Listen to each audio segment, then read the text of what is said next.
बिस्मिल्लाहिर्रहमानिर्रहीम। Dear students, अस्सलाम वालेकुम। इंफॉर्मेशन सिक्योरिटी कोर्स में आज टॉपिक जो हम डिस्कस करेंगे वो है प्रोटेक्शन मॉडल्स। और प्रीवियसली आपको याद है कि हमने डिस्कस किया था ऑथेंटिकेशन मॉडल्स।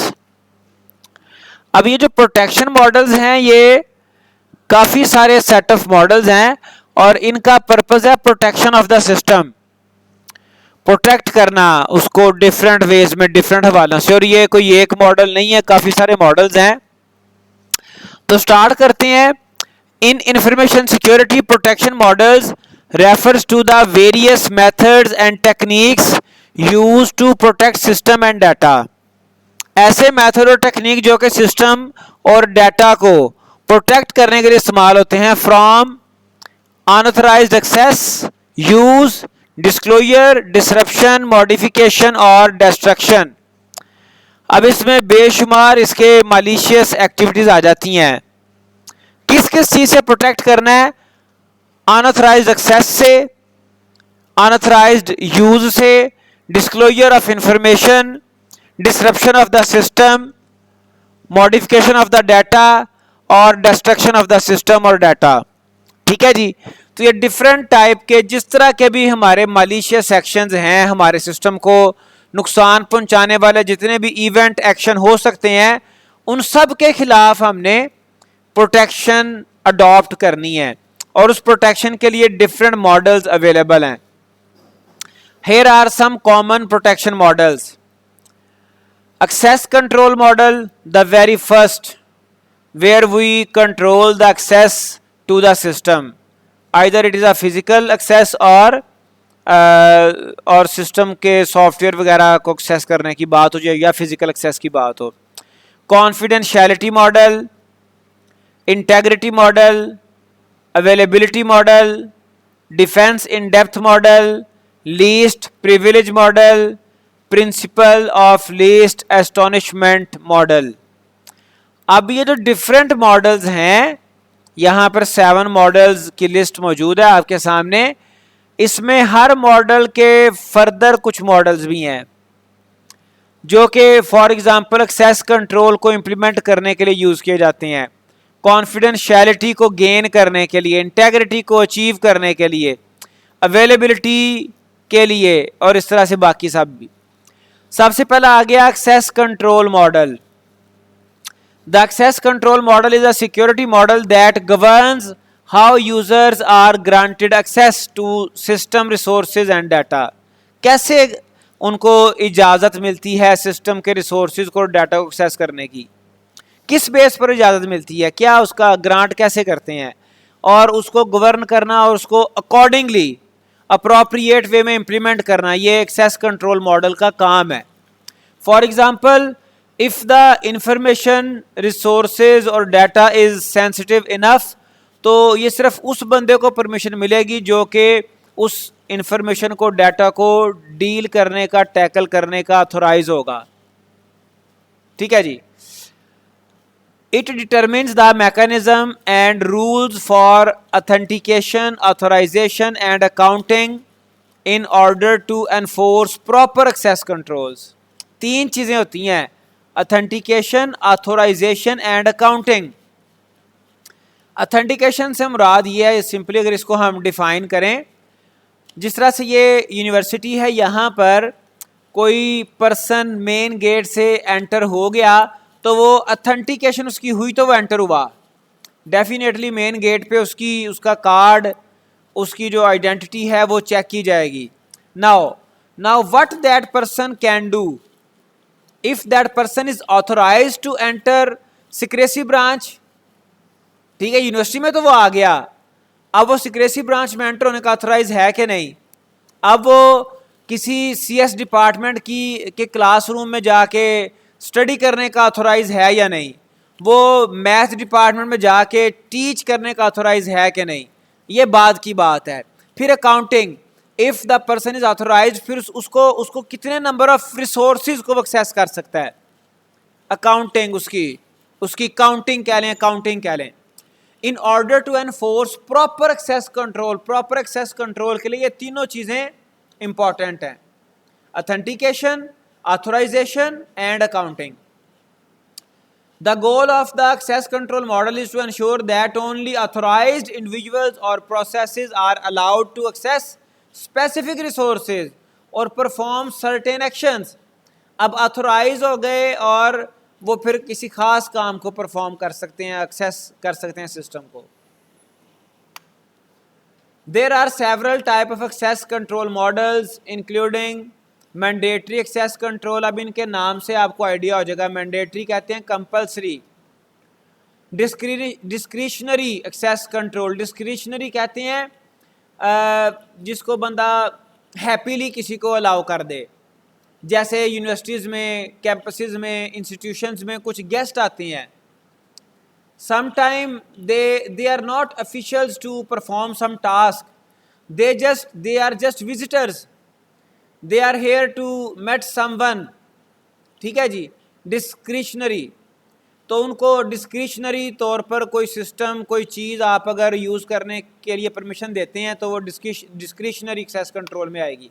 रोल बेस्ड, फिर डिफरेंट रोल्स होते हैं. टीचर एक रोल है, स्टूडेंट एक रोल है. ठीक है जी. Head of department, dean of the faculty और एंड सो ऑन, ये सारे रोल्स हैं. वाइस चांसलर एक रोल है. एट्रीब्यूट, फिर एट्रीब्यूट्स हैं. ठीक है. अब टीचिंग एक एट्रीब्यूट है. अब टीचिंग एक परमानेंट फैकल्टी मेंबर भी टीचिंग कर रहा है, एक विजिटिंग फैकल्टी मेंबर भी टीचिंग कर रहा है. ठीक है जी. तो जो टीचिंग कर रहा है उसकी कोई स्पेसिफिक वो चीज़ें एक्सेस कर सकता है. ठीक है. स्पेसिफिक रिसोर्सेज को एक्सेस कर सकता है attribute based, because teaching is his attribute.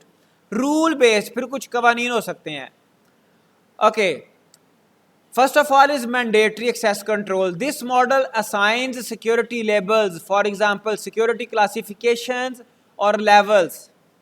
Labels आ जाते हैं, security labels, to both users and system resources. User का भी लेबल है और सिस्टम रिसोर्स का भी लेबल है. अब वो लेबल्स की बेस पे डिसाइड होगा कि कौन सा यूजर किस रिसोर्स को एक्सेस कर सकता है. Access decisions are based on the labels and predefined access rules which are typically enforced by the OS और सिक्योरिटी सॉफ्टवेयर. अब एक चीज़ देखें, मैंडेटरी, डिस्क्रिशनरी तो बड़े वो वाजे हैं. आगे रोल, एट्रीब्यूट एंड रूल, ये चीज़ें, ये तीनों जो ना आपस में मिक्सअप कुछ आपको नज़र आएंगी. इवन मैंडेटरी में भी आप देख लें कि यहाँ पर लेबल्स आ गए, रूल्स आ गए. ठीक है. तो ये बिल्कुल एंटायरली डिफरेंट मॉडल्स नहीं हैं. इनमें कुछ चीज़ें ओवरलैप करती हैं, कुछ चीज़ें कॉमन हैं.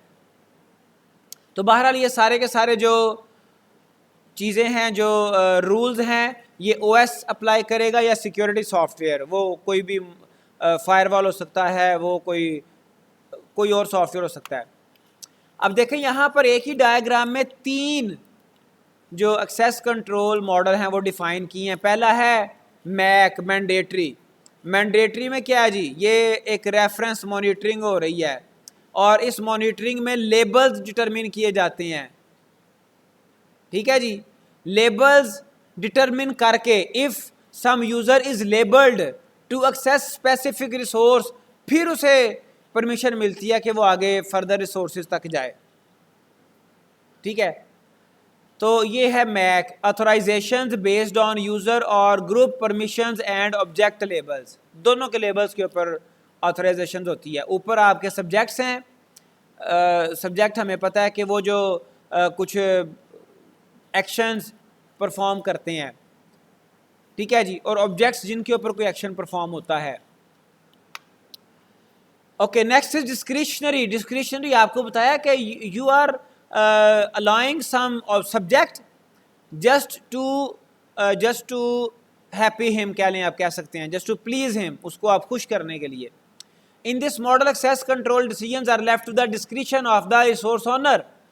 If I have a resource, if I have a laptop, I have a system, and I know there is no all of the sensitive data is secure, तो मैं डिस्क्रिशनरी तौर पर किसी को वो सिस्टम यूज़ करने की परमिशन दे सकता हूँ। मेरे पास कोई गेस्ट आया, वो कहता है मैंने ईमेल चेक करनी है, मैं कहता हूँ ठीक है जी आप इसको मेरे सिस्टम को यूज़ कर लें। अब मुझे ये भी पता है कि चाहे वो मेरा गेस्ट है, चाहे वो लव्ड वन है, लेकिन मेरा अपना सिस्टम, मेरा अपना data rather than the email, वो मेरा डाटा सेंसिटिव, वो सिक्योर है, फिर मैं उसको अलाउ कर दूंगा। इस तरह के कंडीशंस भी हो सकती हैं। Each resource has an associated access control list that specifies the permission granted to individual user or groups. अब इसमें एक पूरी एक एक्सेस कंट्रोल लिस्ट होती है, किसको कब कैसे क्यों ये अलाउ किया गया, रिसोर्स क्यों उसे एक्सेस दी गई। अब ये देखें डिस्क्रिशनरी में क्या होता है, ऑथराइजेशंस बेस्ड ऑन यूजर और group permissions, zero knowledge of object sensitivity, कोई इसमें ऑब्जेक्ट सेंसिटिविटी कोई इसमें नहीं होती है। ये डिस्क्रिशनरी है, ये विलिंगली आप अलाउ करते हो। यहाँ पे देख लें कोई लेबल्स डिटरमिन नहीं हो रहे, डायरेक्ट वो एक्सेस कर रहा है ऑब्जेक्ट्स को।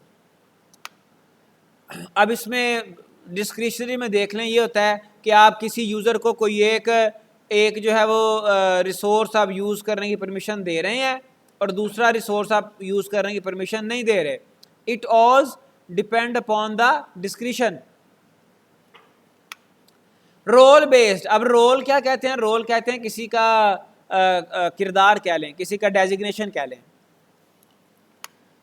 RBAC is based on the concept of roles. Users are assigned specific roles, just like I have told you that teacher is a role, student is a role, HOD is a role, ठीक है, different roles हैं। अच्छा, अब इसमें हम one by one persons को deal नहीं करते। Users are assigned specific roles, role assign होते हैं, and permissions are assigned to these roles. मसलन यूनिवर्सिटी में जो भी आ रहा है वो स्टूडेंट है, अगर तो वो स्टूडेंट चाहे CS डिपार्टमेंट का है, IT का है, SE डिपार्टमेंट का है, वो मैथ का है, बिजनेस एडमिनिस्ट्रेशन का है, किसी भी डिपार्टमेंट का, ही और शी इज़ अ स्टूडेंट, उसको रोल असाइन हो गया स्टूडेंट का। अब उसको जो परमिशंस मिलेंगी वो रोल की बेस पे मिलेंगी, not as an individual user, ठीक है, रोल की बेस पे। This simplifies administration and enables more efficient management of access control. तो इससे क्या होता है, एडमिनिस्ट्रेशन सिंप्लीफाई हो जाती है। वन बाई वन अब कैसे जो है उसको एडमिनिस्ट्रेट करेंगे कि अहमर को ये रोल मिला है, अहमर ये चीज़ एक्सेस कर सकता है, शर्जील ये एक्सेस कर, नहीं, क्या है जी, स्टूडेंट है, अहमद भी स्टूडेंट है, शर्जील भी स्टूडेंट है, गुलरेज भी स्टूडेंट है, तो ये सारे चूंकि स्टूडेंट हैं तो ये इनका ये सेट ऑफ अलाउड रिसोर्सेज हैं जो ये एक्सेस कर सकते हैं। If the person is teacher, फिर वो ये रिसोर्स एक्सेस कर सकता है। तो ये देखें RBAC authorizations based on group permissions, user is part of a group, user एक ग्रुप का पार्ट होता है और उस ग्रुप को परमिशंस मिलती हैं।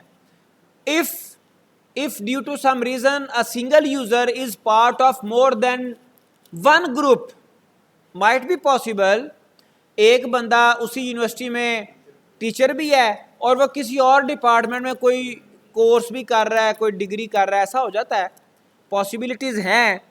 सम टाइम स्टूडेंट्स जो होते हैं हायर डिग्रीज के, ग्रेजुएट लेवल के, MPhil के, PhD के, उनको कुछ वर्कलोड दिया जाता है to compensate their fee dues वगैरह, ठीक है।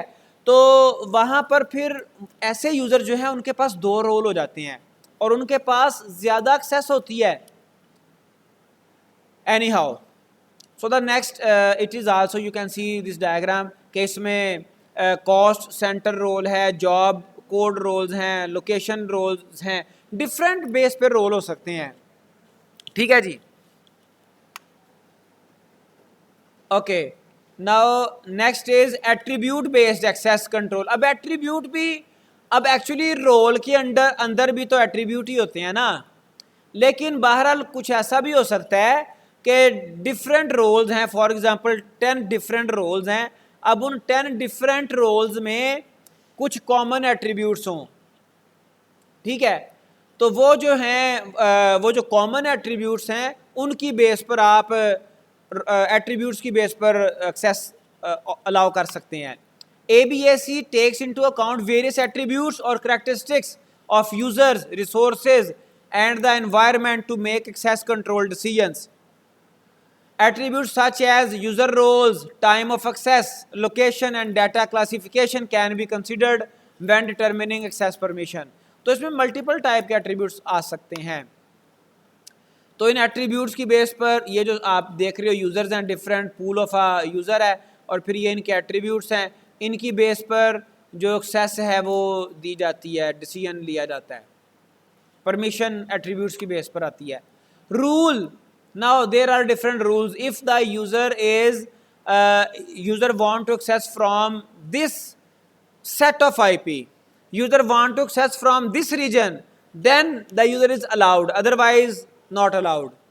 If user wants to access from that region, then user doesn't allow। इस तरह के रूल हो सकते हैं। RBAC और rule based access control uses a set of predefined rules।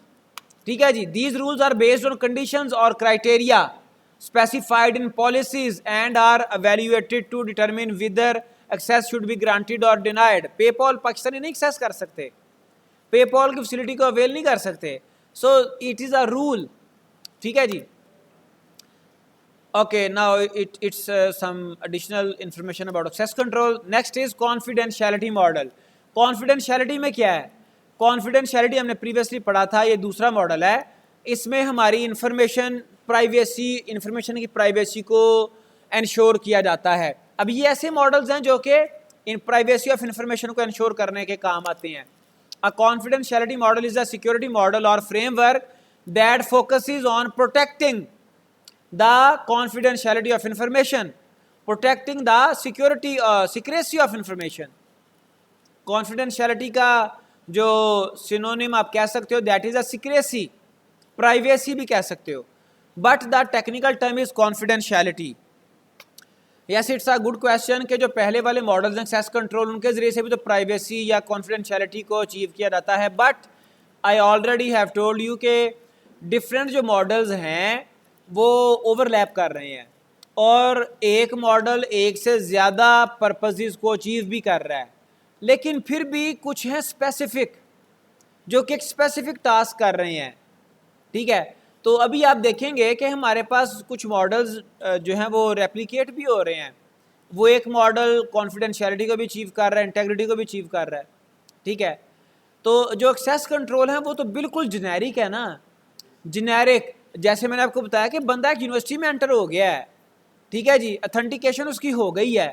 Access control का मोस्टली काम ऑथेंटिकेशन के साथ होता है। अब फर्दर वो ऑथोराइज है कि नहीं, फिर सम टाइम आपको मैंने बताया कि चीज़ें एक ही मॉडल मल्टीपल पर्पस के लिए अचीव होता है। ठीक है, लेकिन आप स्पेसिफिक भी यूज़ आप देखें ना, डिफरेंट आप रियल लाइफ में भी ऐसा ही होता है कि कुछ आपके, बिल्कुल सिंपल सी एग्जांपल मैं आपको दे रहा हूँ, कुछ आपके क्लॉथ्स हैं जो कि आप समर सीज़न में भी यूज़ कर सकते हैं, विंटर में भी यूज़ कर सकते हैं, लेकिन कुछ स्पेसिफिक होते हैं जस्ट फॉर समर, कुछ स्पेसिफिक होते हैं जस्ट फॉर विंटर। ठीक है, the same thing you can observe here. It outlines the major and mechanism put in place to ensure that sensitive information is only accessible to authorised individuals और entities and remains confidential. एक तो सिर्फ authorised बंदों को available होगी information, वो उनको available होगी लेकिन फिर भी कॉन्फिडेंशियल रहेगी। आप देखिए बाज़ सिस्टम्स में हम इंफॉर्मेशन को कॉपी नहीं कर सकते, हम उसको यूज़ कर सकते हैं, कॉपी नहीं कर सकते, हम उसको डिस्ट्रीब्यूट नहीं कर सकते। हमारे पास कई ऑप्शंस डिसेबल होती हैं, कई सॉफ्टवेयर्स, कई वेबसाइट डिसेबल होती हैं, सोशल मीडिया प्लेटफॉर्म्स डिसेबल होते हैं, बाज़ ऐसे हमारे पास सिस्टम होते हैं सिक्योर। तो बहरहाल वो इंफॉर्मेशन हमारी कॉन्फिडेंशियल भी रहती है।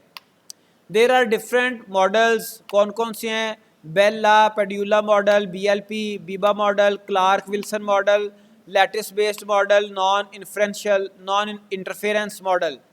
तो ये डिफरेंट है। बेला पेड्यूला मॉडल में क्या है जी? This model is based on the concept of multi level security, multi level, not a single. and is primarily used in government and military context where the security is very sensitive issue, where the information is most secure, most sensitive. It enforces the no read up no write down principle. No read up no write down से क्या मुराद है कि आप अपने multi level है ना, आप अपने से ऊपर वाले लेवल पे रीड नहीं कर सकते, ठीक है। डिफरेंट लेवल्स हैं, मैं आपको सिंपली बताता हूँ। फर्ज करें ये लेवल्स हैं, ये जो है स्टूडेंट है, ये टीचर है, ठीक है जी। ये आप कह सकते हैं कि HOD लेवल है, और ये ऊपर डीन लेवल है, और इससे ऊपर VC लेवल है। अब जो स्टूडेंट है ये ऊपर वाले लेवल की जो इन्फॉर्मेशन है उसको रीड भी नहीं कर सकता, और अपने लेवल की इन्फॉर्मेशन को नीचे राइट नहीं कर सकता। यानी कि जो इसकी इन्फॉर्मेशन है वो यहाँ पर ही इसने यूज़ करनी है, ऊपर वाली रीड करने की परमिशन भी नहीं है, और अपनी इन्फॉर्मेशन बॉटम पे शेयर करने की भी परमिशन नहीं है। मीनिंग दैट अ यूजर और process at a certain security level can only access और modify information at that level, ठीक है जी।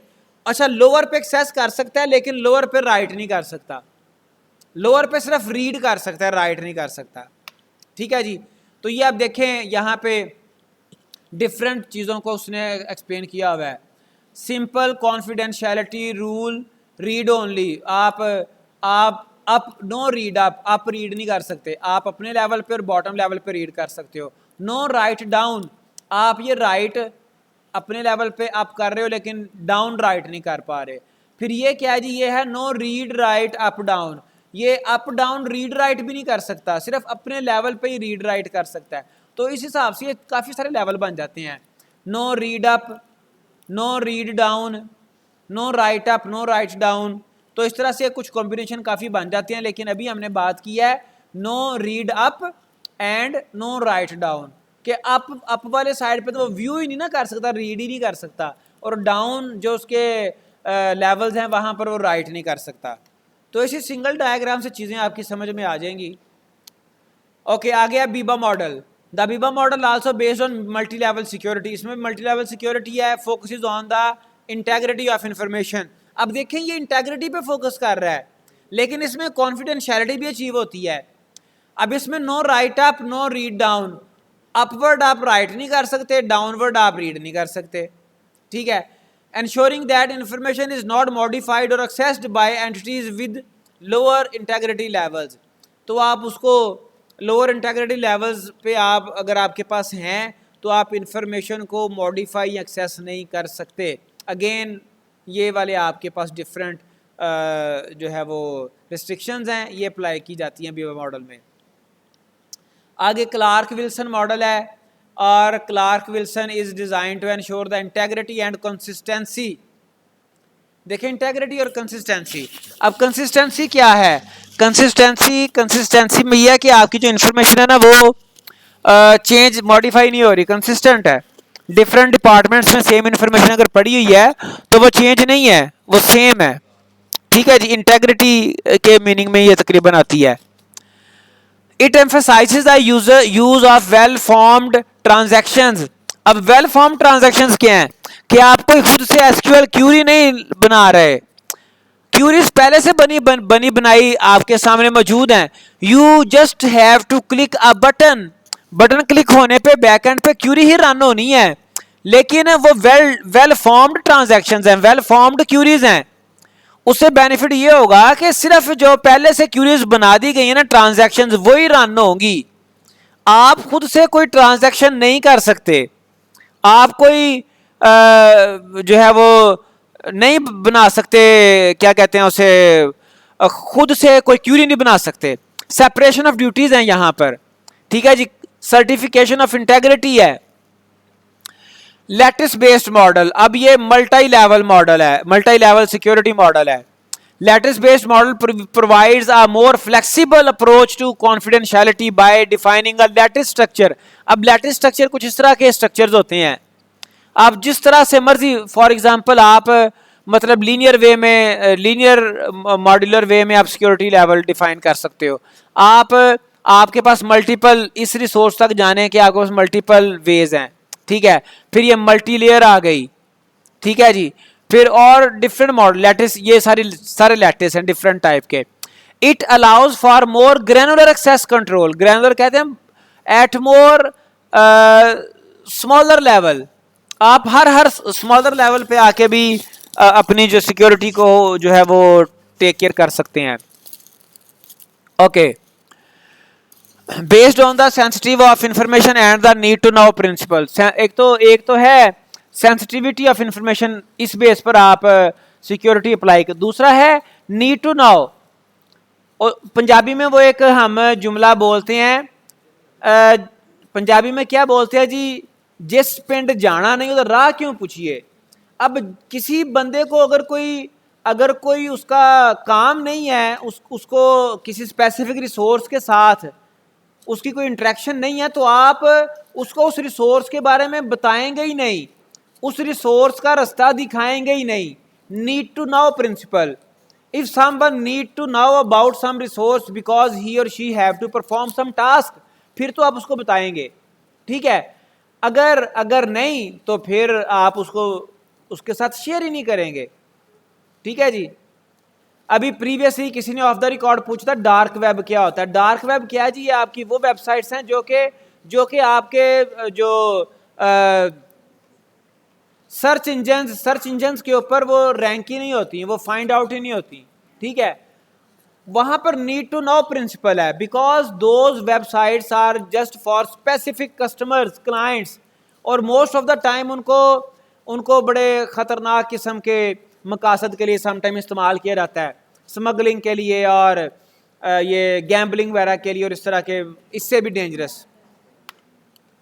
Okay, so the next is non-interference model. Non-interference model focuses on preventing unauthorized information flow between users or processes. Information भी flow नहीं हो सकती unauthorized way में, आप किसी को कोई specific information send ही नहीं कर सकते, ठीक है जी, if it is not authorized. Okay, next is confidentiality model. अच्छा, ये तो वही है, इसके बारे में कुछ डिटेल्स होंगी, इसका जनरल पूरा समरी बता दी होगी, ये खुद देखिएगा। Next is integrity model. Integrity से मुराद ये होती है कि आपका जो सिस्टम है वो विदाउट एनी ऑथराइजेशन उसको चेंज भी कोई ना कर सके, मॉडिफाई ना कर सके। An integrity model in cyber security refers to a framework और set of principles that ensures the integrity of data and information within a system or network. Integrity वही है, आपको बता दिया कि आप विदाउट परमिशन, विदाउट ऑथराइज्ड वे system को जो है वो डाटा को मॉडिफाई नहीं किया जा सकता। The primary objective of an integrity model is to prevent unauthorized or unintended modification. What I was saying, alteration or corruption of data. Modify नहीं कर सकता कोई अनऑथराइज्ड वे में, ठीक है जी, अनइंटेंडेड वे में, इसको इंफॉर्मेशन को ऑल्टर नहीं कर सकता, करप्ट नहीं कर सकता, डिलीट नहीं कर सकता। There are several integrity, Biba model पहले देख लिया, क्लार्क विल्सन पहले देख लिया, नॉन इंटरफेरेंस मॉडल पहले देख लिया, अब ये ब्रीवर नैश मॉडल है, इसको कैप थ्योरम भी कहते हैं। ट्रस्टेड कंप्यूटिंग बेस्ड मॉडल, ये दो नए हैं, बाकी तीन तो प्रीवियस भी मौजूद थे कॉन्फिडेंशियलिटी में। तो ब्रीवर नैश क्या, Brewer Nash model also known as the CAP theorem. The Brewer Nash model focuses on the trade off between consistency, availability and partition tolerance in distributed system. तो ये distributed system में आमतौर पर use होगा, बाकी भी ऐसे सिस्टम में यूज हो सकते हैं। तो ये ट्रेड ऑफ ये देखता है कि तीन चीजों के दरमियान इसने बैलेंस करना होता है, trade off balance, consistency, availability and partition tolerance, ठीक है। कंसिस्टेंसी आपको पता है, कंसिस्टेंसी ऑफ इंफॉर्मेशन से मुराद ये if the information is replicated in different departments, different locations, तो वो सेम होनी चाहिए। अवेलेबिलिटी का आपको पता है, available should be available to the customer. Partition tolerance से मुराद ये है कि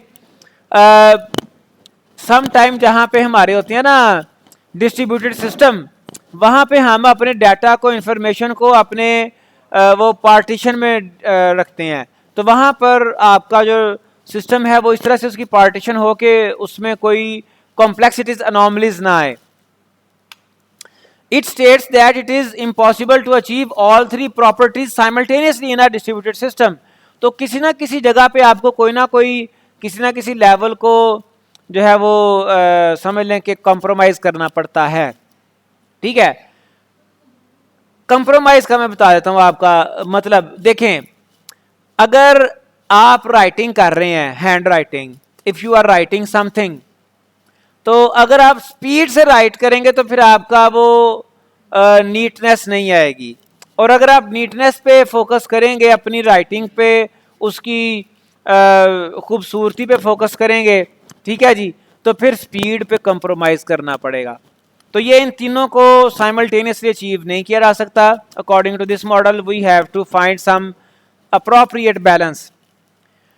While not specifically an integrity model, it helps in understanding the challenges and consideration for maintaining that integrity in distributed environment.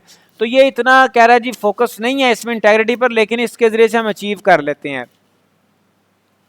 Trusted computing base, अब इसके नाम से जाहिर है कि हमने एक ऐसा समझ लें कि कुछ कह लें लेबल लगा दिए, हमने कुछ चीज़ों के ऊपर, रिसोर्सेज के ऊपर लेबल लगा दिया कि these resources are secure, we can trust at them.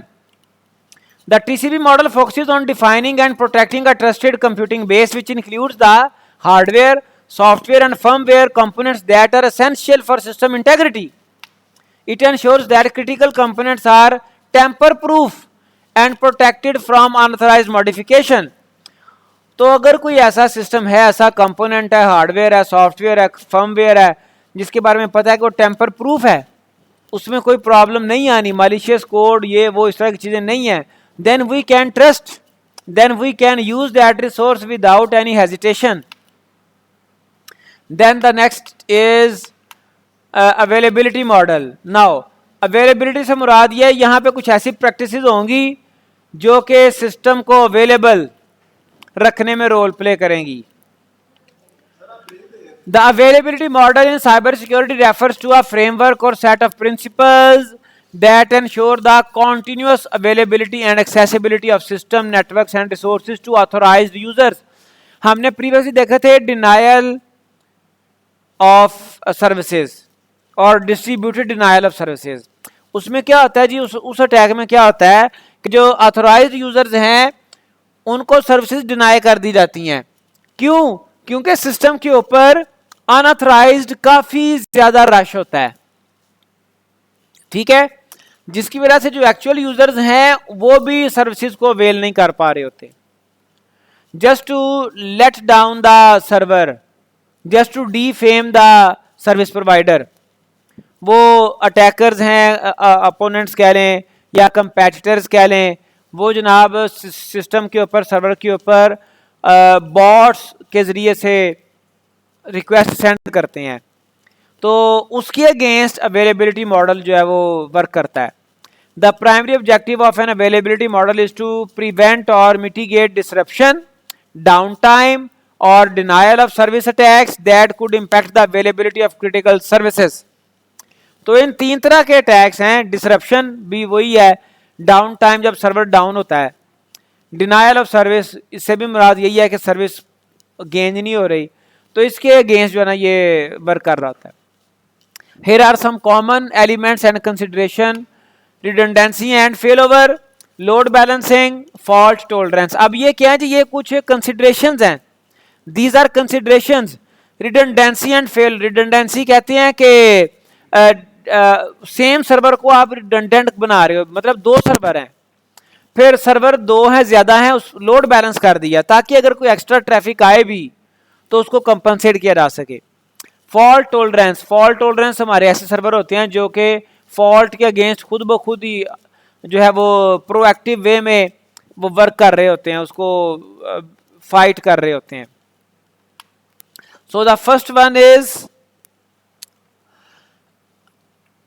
fourth one, next one is disaster recovery and business continuity planning, distributed denial of service mitigation, incident response and incident management, scalability and capacity planning. तो ये different models हैं सारे, availability, monitoring and alerting, तो ये different models हैं।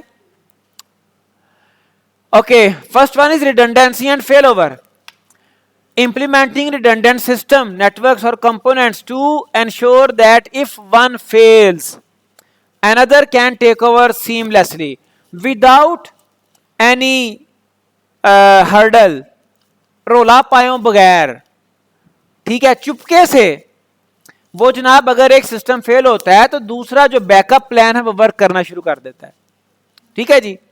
सो the user is unaware about the disruption. Users को ना पता चले, यूजर को इंफॉर्मेशन, यूजर को रिसोर्सेज, सर्विसेज वो अवेलेबल रहे हर वक्त।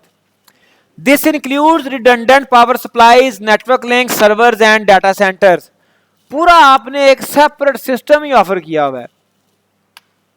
Load balancing, distributed network traffic or workload across multiple servers or systems to prevent overloading and ensure optimal performance. We have different multiple servers and we have distributed workload at those servers. ठीक है, bank में क्या होता है, एक cashier है वो जनाब बिल ले रहा है या वो कोई सर्विसेज दे रहा है, और अगर कोई रश पड़ गया है तो वो एक और काउंटर लगा दें, तीसरा काउंटर लगा दें, वो लोड बैलेंसिंग हो जाती है, ठीक है जी। Load balancing helps distribute resources effectively and maintain availability during peak usages, peak hours. Just like I have expressed example of bank, जब पीक आवर्स होते हैं वहां पे एक एक्स्ट्रा बंदा वो लगा देते हैं। Fault tolerance, designing system with built-in capabilities to detect and recover from failures automatically, just like our immune system. In human body there is a immune system from Almighty Allah, के वो क्या करता है, वो diseases के against, वो different type के जो हमारे क्या लें कि बॉडी के ऊपर अटैक्स हैं वायरसेस के डिफरेंट टाइप, उनके अगेंस्ट हमारा इम्यून सिस्टम प्रिवेंट कर रहा होता है, वो फाइट कर रहा होता है। जब इम्यून सिस्टम से बात बढ़ जाती है तब बंदे को सिम्टम आते हैं, तब बंदे के ऊपर देखे ना, पीछे कोरोना गुजरा तो कई लोगों को यहाँ तक भी कोरोना हुआ और उनको कोई सिम्टम नहीं आया, ऐसे भी चांसेस, ऐसे भी केसेस आए हैं। क्यों? उनका इम्यून सिस्टम स्ट्रांग था, उनको मतलब इम्यून सिस्टम ने टैकल कर लिए इश्यूज, लेकिन वो जनाब उनके ऊपर कोई स्पेसिफिक सिम्टम्स नहीं आए। बट अगर उनका टेस्ट लिया जाए तो अक्सर औकात ऐसा हुआ कि टेस्ट पॉजिटिव आया बट पर्सन इज नॉर्मल। वो अलग बात है अगर बंदा साइकोलॉजिकली वीक होगा तो फिर भावें डिग जाए। दिस में involve technologies such as fault tolerant hardware, clustering, replication और क्रिटिकल सर्विसेज। तो इसमें कई एक हम जो है टेक्निक्स वगैरह यूज कर लेते हैं, टेक्नोलॉजीज वगैरह। Next is disaster recovery and business continuity planning. अब इसमें हम पूरा एक प्लान बनाते हैं। इसको क्या होता है जी, प्लान ये होता है कि if the system is facing disaster, if the system is crashes, then what is the plan B, how we can continue, how we can available our services to the users, किस तरह से हम उन services को available रखेंगे।